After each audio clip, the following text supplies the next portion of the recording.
English दारूનો નાશ કરતી Anjar division police પૂર્વ કચ્છ ગાંધીધામ ડીજીપી તથા પોલીસ મહાનિરીક્ષક ચિરાગ કુરુડિયા, સરહદી બોર્ડર રેન્જ ભુજ તથા પોલીસ અધિક્ષક સાગર બાગમાર પૂર્વ કચ્છ ગાંધીધામ નાઓ પોલીસ સ્ટેશનમાં ગુનાકામે કબજે કરેલ ભારતીય બનાવટના વિદેશી દારૂનો નાશ કરવા સૂચન કરેલ, જેથી તેઓના માર્ગદર્શન હેઠળ અંજાર તથા ગાંધીધામ એ ડિવિઝન પોલીસ સ્ટેશનમાં 10/2024 થી 3/2025 સુધીના સમયગાળામાં પ્રોહિબિશનના અલગ અલગ ગુનાઓમાં કબજે કરેલ પ્રોહિબિશન મુદ્દામાલ નાશ કરવા માટે નામદાર કોર્ટમાંથી હુકમ મેળવી આજરોજ સબ ડિવિઝન મેજિસ્ટ્રેટ એસ.જે. ચૌધરી તથા નાયબ પોલીસ અધિક્ષક મુકેશ ચૌધરી, અંજાર વિભાગ અંજારનાઓની રૂબરૂ અંજાર પોલીસ સ્ટેશનના પીઆઈ એ.આર. ગોહિલ તથા ગાંધીધામ એ ડિવિઝન પોલીસ સ્ટેશનના પીઆઈ એમ.ડી. ચૌધરી તથા નશાબંધી અને આબકારી અધિકારી ડી.આર. ધોબીનાઓ દ્વારા અંજાર સ્ટેશનના પ્રોહિબિશન અલગ અલગ 4 ગુના તથા ગાંધીધામ એ ડિવિઝન પોલીસ સ્ટેશનના પ્રોહિબિશનના અલગ અલગ 32 ગુના એમ કુલ 36 ગુનાઓમાં કબજે કરેલ અલગ અલગ બ્રાન્ડનું ભારતીય બનાવટનું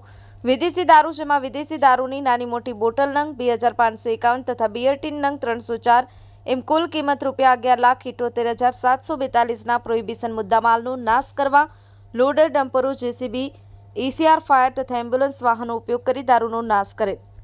સંવાદદાતા Javed Shah, Kutch, HBN TV news, Ramesh સત્યની સાથે।